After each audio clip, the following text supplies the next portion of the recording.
할렐루야. 오늘도 기도와 말씀의 자리에 나온 여러분들 주님의 이름으로 축복하고 환영합니다. 네, 오늘은 1월 6일 월요일 다니엘 2장 14절 23절 말씀으로 기도로만 해석할 수 있는 꿈 해몽이라는 제목으로 하나님의 말씀 나누도록 하겠습니다. 말씀 봉독해 주시겠습니다. 오늘의 말씀은 다니엘 2장 14절부터 23절 말씀입니다. 왕의 시위대 장관 아리옥이 바벨론 박사들을 죽이러 나가매 다니엘이 명철하고 슬기로운 말로 왕의 장관 아리옥에게 물어가로되 왕의 명령이 어찌 그리 급하뇨? 아리옥이 그 일을 다니엘에게 고하매 다니엘이 들어가서 왕께 구하기를 기한하여 주시면 왕에게 그 해석을 보여드리겠다 하니라. 이에 다니엘이 자기 집으로 돌아가서 그 동무 하나냐와 미사엘과 아사랴에게 그 일을 고하고 하늘에 계신 하나님이 이 은밀한 일에 대하여 긍휼히 여기사 자기 다니엘과 동무들이 바벨론의 다른 박사와 함께 죽임을 당치 않게 하시기를 그들로 구하게 하니라. 이에 이 은밀한 것이 밤의 이상으로 다니엘에게 나타나 보이매 다니엘이 하늘에 계신 하나님을 찬송하니라. 다니엘이 말하여 가로되 영원 무궁의 하나님의 이름을 찬송할 것은 지혜와 권능이 그에게 있음이로다. 그는 때와 기한을 변하시며 왕들을 패하시고 왕들을 세우시며 지혜자에게 지혜를 주시고 지식자에게 총명을 주시는도다. 그는 깊고 은밀한 일을 나타내시고 어두운 데 있는 것을 아시며 또 빛이 그와 함께 있도다. 나의 열조의 하나님이여 주께서 이제 내게 지혜와 능력을 주시고 우리가 주께 구한 바 이를 내게 알게 하셨사오니 내가 주께 감사하고 주를 찬양하나이다. 곧 주께서 왕의 그 일을 내게 보이셨나이다 하니라. 아멘. 네, 오늘은 이러한 소제목이 있네요. 다니엘에게 은밀한 것을 보이시다. 이 다니엘에게 은밀한 것을 보이시다 라는 말씀으로 쭉 스토리가 진행이 됩니다. 우리 지난주에 살펴보니까 이 느부갓네살이라는 바벨론의 왕이 꿈을 꿨는데 도무지 꿈이 기억이 나지 않았습니다. 그래서 그 나라의 박사들과 술객들과 모든 유능한 자들을 모아서 나의 꿈을 맞추라라고 이야기합니다. 그리고 그 꿈에 대해서 해석하라고 이야기를 해요. 그들이 자신의 귀를 의심했습니다. 꿈을 해석하라는 거는 이해가 되는데 꿈꾼 내용까지 맞추라고 하는 것이 정말 가당키나 한 일인가. 자, 오늘은요 그 대답으로 인해서 이 왕이 진노하여 그들을 다 죽이라는 명이 떨어집니다. 그리고 그 소식의 여파가 이제 다니엘과 그의 친구들에게까지 미치기 시작합니다. 왕의 시위대 장관 아리옥이 바벨론 박사들을 죽이러 나가매 다니엘이 명철하고 슬기로운 말로, 한번 동그라미 쳐보세요. 명철하고 슬기로운 말로 왕의 장관 아리옥에 물어 가로되 왕의 명령이 어찌 그리 급하뇨? 아리옥이 그 일을 다니엘에게 고하매 다니엘이 들어가서 왕께 구하기를 기한하여 주시면 왕에게 그 해석을 보여드리겠나이다. 지금 이 자기를 잡으러 온 사람에게 이렇게 얘기하는 거예요. 어찌 그렇게 급하십니까? 왕은 어찌 그리 급하십니까? 라고 이야기를 하면서 이 사정들을 다 들어보니까 왕은 지금 너무나도 답답한 심정이에요. 이거에 대한 내용만 들을 수 있다면 왕은 심지어 기다릴 수도 있는 것 같아요. 그러니까 다니엘은 뭐라고 얘기합니까? 너무나도 명철하게 이야기를 해요. 시간을 주시면, 기한을 주시면 내가 그 꿈을 해석해 드리겠습니다. 라고 이야기를 합니다. 자, 아직 다니엘은 그 꿈의 내용이 뭔지 몰라요. 다니엘은 꿈을 알면 해몽하는 능력을 하나님이 주셨습니다. 그런데 꿈을 내용조차 모르는 상태에서는 이것은 다니엘도 불가능한 일이었어요. 그래서 다니엘은 기한을 주시면 내가 그것을 해드리겠습니다 라고 왕에게 여유를 갖도록, 지금 너무나도 자기가 꿈꾼 다음날 바로 사람들을 다 불러 모으더니 자기가 맞추라고 하니까 못하겠다 그러니까 다 죽여버려라. 너무나도 한 나라의 총수로서는 너무나도 조급하게 너무나도 큰 일을 치르는 거예요. 그 일의 뒷감당은요 본인이 다 감당해야 되는 거예요. 나라의 유능한 자들 다 죽이고 나면 결과적으로는 누구에게 손해입니까? 자기는 궁금한 것을 해결하지도 못할 뿐더러 나라의 일꾼들이 다 죽는 거니까 그 모든 것은 자기에게 돌아오는 자충수를 두게 되는 것인데, 지금 다니엘이 뭐라고 얘기해요? 조금만 시간을 기다려 주십시오. 그러면 내가 그것을 해결해 드리겠습니다. 자, 앞에 있는 그들과 정말 대비되는 말이죠. 이 왕이 막 협박을 하니까, 겁박을 주니까 뭐라고 얘기해요? 왕이시여, 그 마음은 이해하겠사오나 저희들에게 시간을 주시면 저희들이 그 꿈을 알아드리겠습니다. 이렇게 일단 말이라도 왕에게 여유를 갖게 하면 왕도 스스로 생각하기를 야 이거 너무나도 비상식적인 일이구나. 어떻게 내가 꿈의 내용도 저들에게 알리지 않고 꿈을 해몽하라고 하는가. 내가 너무 심한 것을 구했구나 라고 스스로 생각해 볼 수도 있었을 텐데 오늘 이 술객들의 대답이요. 11절에 보니까 왕의 물으신 것은 희한한 일이라. 제가 뭐라고 얘기했습니까?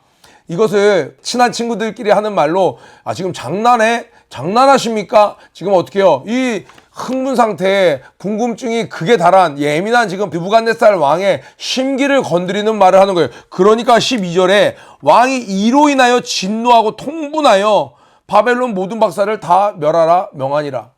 똑같은 상황이었어요. 오히려 다니엘은 주기로 먼저 나타났습니다. 이 박사들은 왕이 불러서 이 대화라도 했지만 이 다니엘과 그 친구들은 전혀 영문도 모른 채 이 칼 갖고 들어와서 죽이려고 하는 상황에서도 어떻게 얘기했어요? 조급하지 않았습니다. 우리 목사님 늘 말씀하시죠. 조급은 죄라고 이야기하십니다. 덤비지 말라고 이야기하세요. 그래서 왕이 어찌 그리 급하십니까? 이걸 왕에게 말한 게 아니라 그 왕의 명을 가지고 온 자에게 그렇게 이야기하고 돌아가서 왕에게 이야기해 주십시오.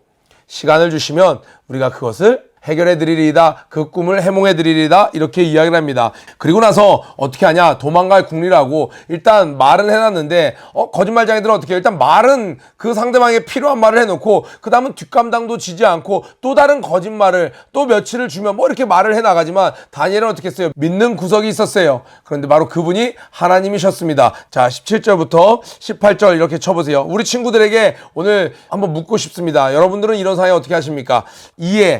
이런 상황 때문에 다니엘은 자기 집으로 돌아가서 그 동무 동무라미죠. 동무라는 건 여기 친구라는 의미를 넘어서 믿음의 동질성을 가진 자들을 이야기하는 거예요. 그러니까 그냥 SNS상에서 아무나 만나는 사람이 아니라 그냥 학교 반 친구 아무나가 아니라 동무, 나와 뜻을 같이 하는 사람들, 자기 믿음의 친구들이죠. 하나냐와 미사엘과 아살에게 그 일을 고하고 그리고 나서 어떻게 했어요? 야 억울하다 이건 아니지 하면서 같이 맥도날드 가서 햄버거 먹으면서 왕이 이건 심하네 야 그건 아니잖아 이렇게 한 것이 아니었어요. 헌담하지 않았어요. 어떻게 했냐?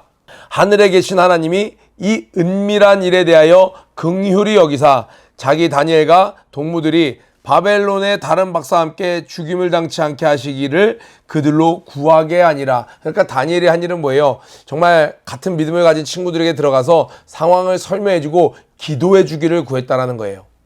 그랬더니요 바로 그 다음에 어떤 일이 벌어졌냐면 이에 은밀한 것이 밤의 이상으로 다니엘에게 나타나 보임에. 자 19절에 은밀한 것, 22절에도 은밀한 일, 계속 은밀한 것은 하나님만이 아실 수 있고 하나님만이 보이실 수 있고 하나님만이 그 뜻을 해석하실 수 있는 바로 그 일이에요. 때때로는 너무 작아서 은밀한 일일 때도 있습니다. 그러나 때때로는 너무 우리 눈앞에 커서 분명히 우리 앞에 펼쳐지고 있는 일인데도 이게 도무지 무슨 뜻인지 알 수 없는 은밀한 일이기도 합니다. 이 은밀한 것이 밤의 이상으로 다니엘에게 나타나 보임에 다니엘이 하늘에 계신 하나님을 찬송하니라. 우리 친구들은 성경 전체를 알고 있는 친구들은 이미 무슨 꿈인지 알지만 오른쪽 그림 보시면 알겠지만 아직까지 이 다니엘을 처음 읽는 친구들은 다니엘이 무슨 꿈을 봤는지는 모르지만 어쨌든 하나님이 그 느부갓네살 왕이 꿨던 그 꿈을 동일하게 다니엘에게도 보여주셨습니다. 19절에 하늘에 계신 하나님을 찬송하니라 하고 20절부터 23절 이렇게 해보세요. 20절부터 23절 쭉 그어보세요.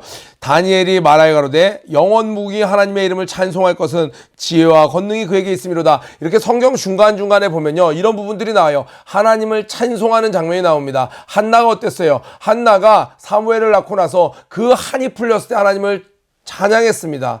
이 사가랴가 하나님을 찬양했습니다. 내가 평생에 여호와를 기다렸는데 그 아기 예수의 소식을 듣고 하나님을 찬양했습니다. 또 베드로는 어땠어요? 고넬료의 집에 가서 그 하나님께서 이방인에게 성령 세례를 주기를 원하시는 그 사건을 접하고 내가 이제야 알았다. 하나님께서는 사람을 외모로 보지 않으시고 그 중심을 보시는구나. 이방인이라고 하나님은 그들을 배척하시는 것이 아니라 모든 이들이 구원받기 원하시는구나. 이렇게 내가 이제야 알았다 하면서 하나님을 알아갈 때 찬양이 넘치는 거예요. 감사가 넘치는 겁니다. 자 오늘 보니까 이 다니엘 또한 하나님을 경험했어요. 그리고 하나님을 찬양합니다. 우리 친구들은 이렇게 찬양한 것들을 정보로서 성경을 읽으면서 알게 되는 경우가 있습니다. 그런데 실제로 산지식이 되려면요, 우리도 이것을 경험해 봐야 돼요. 대표적으로 이런 것들 있죠. 응답하시는 하나님이라는 것을 알지만 그것이 누가 시키지도 않았는데 하나님은 정말 응답하시는 하나님입니다를 말할 수 있으려면 내가 기도한 것에 하나님의 응답을 받아봐야 됩니다. 지금 다니엘은 죽음 앞에서, 우리는 글을 읽으니까 이 긴박하지 않지만 이거 하나님이 해결해 주시지 않으면 죽게 돼 있습니다. 얼마나 간절히 하나님께 기도했겠어요. 예레미야 33장 3절에 너는 내게 부르짖으라 내가 크고 은밀한 일을 너에게 보이리라 한 그 말씀이 그대로 이루어진 것이에요. 너는 내게 부르짖으라. 다니엘이 하나님께 부르짖지 않았겠어요? 그랬더니 크고 비밀한 일을 다 알려주신 것이에요. 그는 때와 기한을 변하시며 왕들을 패하시고 왕들을 세우시며, 그러니까 다니엘의 경험한 하나님은, 다니엘이 알고 있는 하나님은 지금 저 앞에 있는 왕들도 하나님이 이전에 있었던 왕들을 패하시고, 이 왕은 자기 힘으로 쓴 게 아니에요. 자기 힘으로 제국을 건설한 게 아니라 지금 내가 속국으로 지금 포로로 끌려왔지만 저 왕도 누가 세운 거예요? 하나님이 세웠다는 거예요. 참 재밌는 표현이 나옵니다. 지혜자에게 지혜를 주시고, 원래는 무식한 자에게 지혜를 주시는 거죠. 근데 이미 지혜자예요. 근데 다니엘의 이야기는 저 지혜자가 지혜자인 이유는 지혜를 주셨기 때문이라는 거예요. 지식자에게, 이미 지식이 있는 자에게, 무식한 자에게, 무능한 자에게, 어두침침한 자에게 총명을 주신 게 아니라 지금 이미 총명한 사람이요, 지식자가 있어요. 그 사람이 지식자인 이유는 하나님이 총명을 주셨다는 거예요. 그러니까 다니엘의 신앙 고백은 모든 일의 원인은 하나님이시구나 라는 것을 마음속 깊이 간직하고 있다. 이번에 이 일을 통해 하나님을 찬양하고 높여드리는 거예요. 우리 사랑하는 중고등부 친구 여러분, 퍼포저스 여러분, 여러분의 삶 가운데 하나님을 경험하여 터져나오는 찬양이 언제였습니까? 여러분 일기장을 뒤쳐보세요. 일기장에 거창한 성경적 표현이 아니더라도 내가 만난 하나님, 내가 경험한 하나님을 찬양한 글들이 분명히 있을 겁니다. 그런데 그것이 뜸해졌다면 내가 하나님께 위기의 상황 가운데 부르짖지 않은 거예요. 위기의 상황 가운데 하나님께 나아가지 않은 거예요. 지금 이 전대미문에 이전에 정말 들어오지 못했던 이 위기 가운데 대한민국에 있는 많은 크리스찬들이 함께 기도하지 않습니까? 전대미문에 역전이 분명 일어날 것입니다. 아멘. 자, 나의 열조의 하나님이여 주께서 이제 내게 지혜와 능력을 주시고 우리가 주께 구한 바 이를 내게 알게 하셨사오니, 그러니까 그것은 남에게만 해당되는 것이 아니라 자기에게도 해당이 됩니다. 나의 열조의 하나님이여, 아브라함의 하나님, 이삭의 하나님, 야곱의 하나님, 그 하나님이 이제 내게 지혜와 능력을 주시고 우리가 주께 구한 바 이를 내게 알게 하셨사오니 내가 주께 감사하고 주를 찬양하나이다. 많은 사람들은 내가 유능해, 내가 지혜자야, 나와 같은 자가 누가 있어? 라고 이야기를 하는데, 우린 조금만 학교에서 반에서 1등만 해도, 전교 1등만 해도 내가 굉장히 우월한 알파메일이라고 요즘에 그런 말이 있더라고요. 내가 굉장히 우월한 존재인 줄 압니다. 그런데 다니엘은요, 그때 당시에 정말 탑 오브 탑이었습니다. 그럼에도 불구하고 내가 이렇게 된 것은 하나님의 은혜라고, 하나님이 주셨기 때문이라고 이야기를 했습니다. 우리 사랑하는 친구들도 정말 이 어려운 가운데 다니엘처럼 빛나기를 축복합니다. 그런데 그렇게 되기 위해서는요, 나의 모든 것이 하나님으로부터 왔음을 고백해야 되고, 오늘 우리가 도전하고 싶은 것은 이것입니다. 지금 죽음의 위기가 있어요. 우리 친구들, 그런 친구는 없겠지만 목사님이 중고등부 학창시절 다닐 때는 뭐 한 번쯤은 그런 경험이 있을 수도 있습니다. 교회 다니는 친구인데도, 찬양 다니는데도 불구하고 친한 친구들끼리 모여서 술 마시고 자기들끼리 고민하고 그냥 뭐 흥청망청 고주망태가 돼서 놀기도 하고, 그런 친구들도 봤어요. 예, 인생에 한 번쯤, 아직 예수님을 더 알기 전에 한두 번쯤은 있을 수도 있다고 생각합니다. 그것이 옳은 것은 아니지만 있을 수 있다고 생각을 해요. 그런데 중고등부 6년 내내 그런 신앙생활을 한다. 대학생이 되어서, 청년이 되어서도 매번 그런 생활을 한다. 하나님을 만날 수 없게 되는 것이죠. 자, 여러분들에게는 정말 생사의 위기가 갈린 그 갈림길에서 기도를 부탁할 동무가 있나요? 오늘 다니엘과 새 친구가 대단한 것 같기도 하고 다니엘이 대단한 것 같기도 해요. 그런데 어찌됐건 확실한 것은 다니엘과 새 친구는 뗄래야 뗄 수 없는 관계이고, 이들과 다니엘과 새 친구라고 묶어서 이야기할 수 있는 그 중심에는 하나님이 계셨다는 거예요. 여러분들의 동무는 누구입니까? 교회 친구는 그냥 교회 친구고, 학교 가면 같이 술 마시는 친구가 있습니까? 담배 피는 친구가 있습니까? 아니면 공부만 하는 친구가 있습니까? 여러분들의 진짜 동무는 누구입니까? 여러분은 어려울 때, 외로울 때, 힘들 때 누군가에게 기도를 부탁해 본 적이 있으십니까? 없다면 이렇게 믿음의 위인들도 다 이렇게 했다는 거예요. 다윗도 요나단에게 기도를 부탁했고 요나단도 다윗에게 기도를 부탁했습니다. 바울도 교인들에게 기도를 부탁했습니다. 다니엘도 기도를 친구들에게 부탁을 했습니다. 우리 퍼포저스 여러분은 주 안에서 서로 중보하는 아름다운 공동체가 되길 주님의 이름으로 축복합니다. 우리 구회치고 기도 마치도록 하겠습니다. 고 준비 런 앤 플레이 시작. 전대 미문의 축복을 받는 하루가 되자. 오늘도 승리하세요. 퍼포저스 여러분, 오늘 하나님께 낙타무릎 기도로 하루를 잘 시작하셨나요? 하루의 시작과 끝을 무릎으로 하나님께 겸손히 나아가는 여러분들이 되시길 바랍니다. 더불어 오늘 큐티 말씀을 통하여 깨달은 점과 결단한 점을 댓글로 함께 나눠주세요. 그럼 오늘 하루도 승리하세요.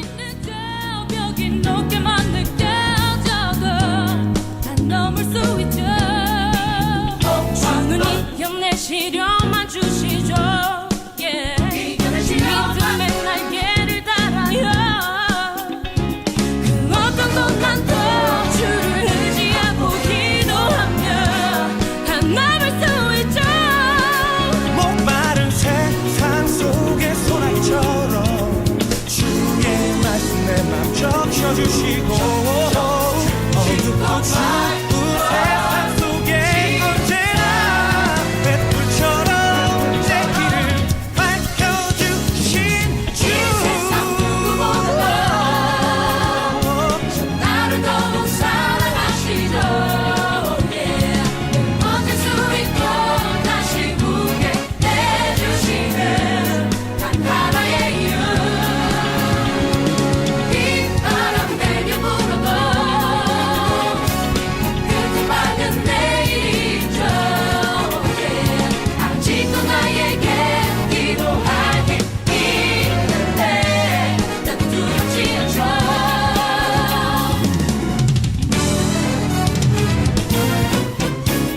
늘 온탄처럼 느껴지나요? 내미는 자 하나 없나요? 하지만 언제나 주가 그대 곁에 있던 점왜 모르시나요? 다시 가슴 펴고 일어나봐요. 믿음의 밧줄을 잡아요. 그 어디서도 항상 내 기도를 들어주시고 날 세워주시죠.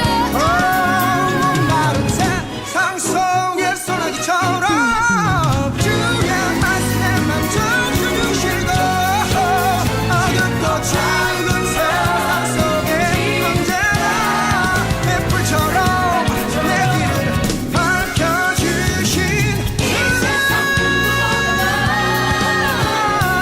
나를 더욱 사랑하시죠. 버틸 수 있고 다시 웃게 해주시는 하나의 이유. 빗바람 내게 불어도 끝은 밝은 내일이 있죠. 아직도 나에게 기도할 수 있게 기도하는 내게 주님이 나와 함께하시니 아무것도 두렵지 않지. 세상은 온통 시중의 뿐이지. 두 손을 모으고 기도로 모두 구하고 모두 믿고 따르고 기도해봐 네 뜻대로 기도해봐 네 뜻대로. 감사하며 살아갈게요. 어디서라도 주가 나와 함께해서 행복한 거요. 내 삶의 빛이 되신 주, 삶의 빛이 되신 주 온 힘을 다해 따라갈게요.